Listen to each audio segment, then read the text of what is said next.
Bonjour à tous, je suis ravie de vous retrouver ici à Beau Soleil pour vous présenter une bâtisse surprenante. Vous êtes sûrement déjà passé juste à côté. Nous sommes à quelques pas de la frontière avec Monaco, mais vous y avez peut-être jamais prêté attention. Nous allons voir tout de suite les secrets que nous réserve la Villa Juturne.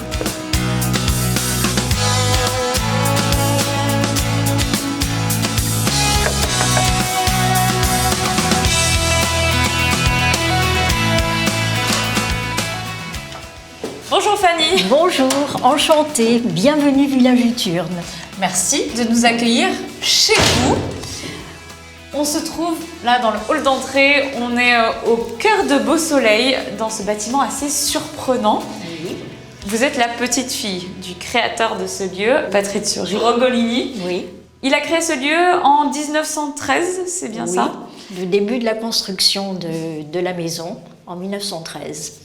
Et aujourd'hui, il est classé monument historique. Inscrit, le terme exact, inscrit au titre des monuments historiques. C'est un soulagement pour vous, qu'est-ce que ça représente? Ah oui, c'est un grand soulagement, une victoire aussi, et puis ça me permettra de continuer, de continuer la belle histoire de la Villa Juturne et de me permettre aussi de continuer et qu'il y ait une restauration en bonne et due forme grâce aux bâtiments de France et grâce à l'inscription. Est-ce que vous pouvez justement nous conter son histoire? Alors cette villa est née avec, comme je vous disais précédemment, avec l'histoire de la Côte d'Azur.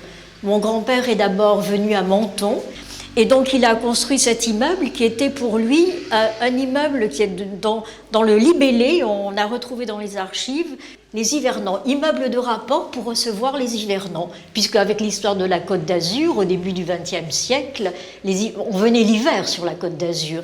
Et c'est vrai, c'était les grandes familles, je dirais, à la fois les familles princières, les familles nobles, et la grande bourgeoisie, aussi bien russe que des pays de l'Est et aussi de l'Angleterre, qui venaient passer l'hiver sur la Côte d'Azur.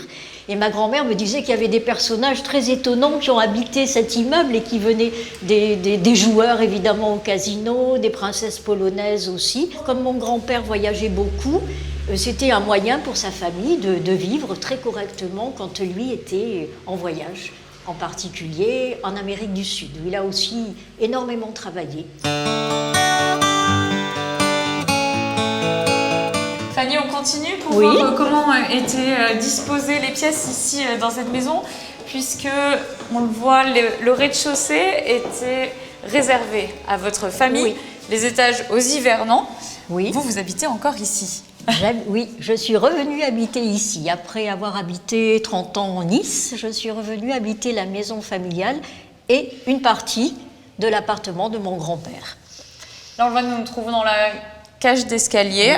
Au rez-de-chaussée. Ces fresques sont justement d'origine? Les fresques sont d'origine. Rien n'a été touché dans la cage de l'escalier.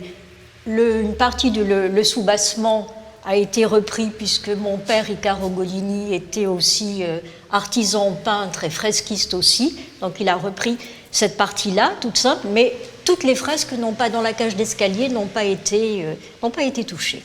Hein, c'est d'origine. Tout est d'origine. La boîte aux lettres aussi, et les architectes des bâtiments de France ont dit, évidemment maintenant, les boîtes aux lettres ne sont pas aux normes, le facteur n'est pas très content, mais ils ont dit surtout conserver la boîte aux lettres. Il ne faut pas y toucher. Fanny, est-ce qu'on peut parler un petit peu des fresques qui se trouvent à l'entrée? Elles sont au nom des deux enfants de votre grand-père. Oui.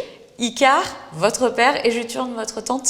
Oui, ma tante, Juturne. Donc Juturne est une déesse de l'Antiquité qui était avec le dieu de la mer, Poséidon, et elle a été transformée en fontaine. Et il y a un bassin de Juturne sur une des collines de Rome. Et donc Juturne, donc elle est dans l'eau. On la voit au départ aussi avec les naïades, les sirènes. Mon grand-père a fait des naïades chevauchant les hippocampes. J'adorais ça quand j'étais petite. Hein. Et le Juturne, comme je vous disais, a le don, comme dans toutes les traditions religieuses, avec l'eau, le pouvoir de l'eau, avec l'eau qui se renouvelle, qui nettoie. Et Juturne a le don et de guérison et de l'immortalité. Et ma chère tante est décédée presque centenaire.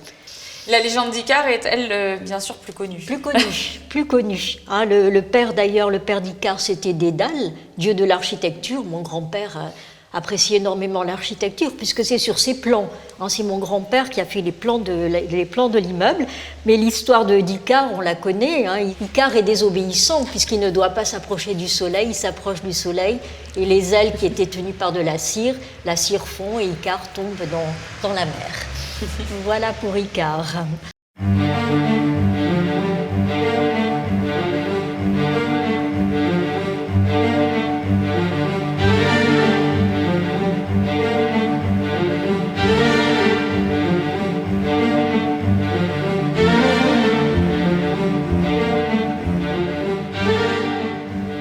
Fanny, quelle surprise de se retrouver ici avec autant de lumière, cette magnifique fresque. Et surtout, parlez-moi un petit peu de cette porte au-dessus de ma tête. Alors, cette porte que je qualifiais quand j'étais enfant, la porte du paradis. Cette porte permet d'aller dans les combles et de monter sur les toits. Donc vous imaginez, enfant, nous aimions venir et il y avait une grande échelle en bois et j'étais la plus jeune de toute la fratrie. Et donc je montais sur l'échelle, j'avais un petit peu peur, regardez, je vous laisse, si vous voulez vous avancer, oui. Vous voyez... Un petit peu impressionnant. Voilà, un petit peu impressionnant, donc ça a toujours été la porte mystérieuse, la porte du mystère, mais dans cette végétation si extraordinaire. Et les architectes des bâtiments de France nous ont expliqué, on voit vraiment là le travail de mon grand-père extraordinaire, on voit le mouvement, on voit le vent, on voit le mouvement sur les feuilles. Ils nous ont expliqué qu'on voyait, vous voyez la sensation, il y a de l'air qui passe. De l'air qui passe par la verrière. Donc ça, voilà. Donc c'est bien aussi d'avoir avec la vision des personnes vraiment très compétentes des bâtiments de France. On a découvert aussi dans mon appartement, il y a du marbre dans le couloir. Ils nous ont dit, ce marbre-là, c'est un marbre qui vient des Pyrénées, qui vient... J'étais ébahie, évidemment, par leur connaissance. Pour moi, c'était du marbre. Et là, c'est pareil. Donc on voit vraiment ce mouvement qui est vraiment... et c'est un endroit que je trouve absolument magnifique. On a envie d'y rester. Exactement, c'est très agréable. On aura envie d'en faire un salon d'hiver, peut-être. Tout à fait. Un salon d'hiver. Voilà mon salon d'hiver. Le salon d'hiver de la Villa Juturne. On va peut-être aller voir votre vrai salon actuel, votre appartement. Volontiers. Et vous proposez peut-être du thé.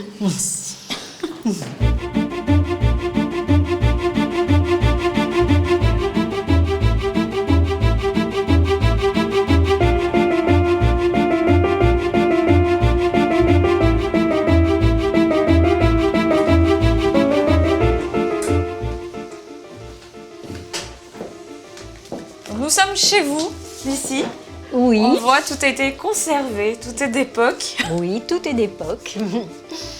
Beaucoup de fleurs, de sculptures de représentation de la mer, c'est ce qui l'inspirait. Oui, de la mer, et nous avons en particulier aussi au plafond.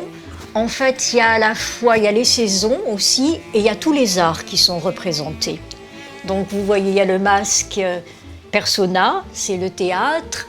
Il y a les petits anges, les fameux putti italiens qui regardent aussi Regardons les astres. Ensuite, là, il y a Bacchus, mon grand-père. J'ai souvent retrouvé Bacchus dans le tableau, d'ailleurs, que vous avez là dans le couloir. Il y a Bacchus aussi qui est caché. Donc Bacchus, le dieu du vin. Ensuite, vous avez bien sûr la peinture. Et là, nous avons ici le personnage, évidemment, vous voyez les saisons avec les blés. Et ce personnage-là de cette femme, c'est une Arlésienne, parce que mon grand-père était ami avec Frédéric Mistral, et il a décoré le musée Frédéric Mistral à Mayanne. Évidemment, là avant le salon continuait, cette partie-là c'était le salon de mes grands-parents, et de l'autre côté il y avait une très grande cheminée et il y avait la salle à manger. Et ensuite, il y avait la chambre de mon grand-père. Et là, voilà ce que j'ai retrouvé. Ça, je voudrais peut-être vous parler de ça. C'était le décor au départ de la chambre de mon grand-père, avec un plafond absolument magnifique. Et il y avait évidemment la Botticelli, avec le printemps de Botticelli. Il y avait une annonciation et de l'autre côté, il y avait aussi... et ce que j'ai trouvé, que je trouve absolument incroyable, c'est que mon grand-père, là, vous voyez, il y a en fait la Primavera qui ouvre la porte de sa chambre. Donc j'ai trouvé ça vraiment très drôle.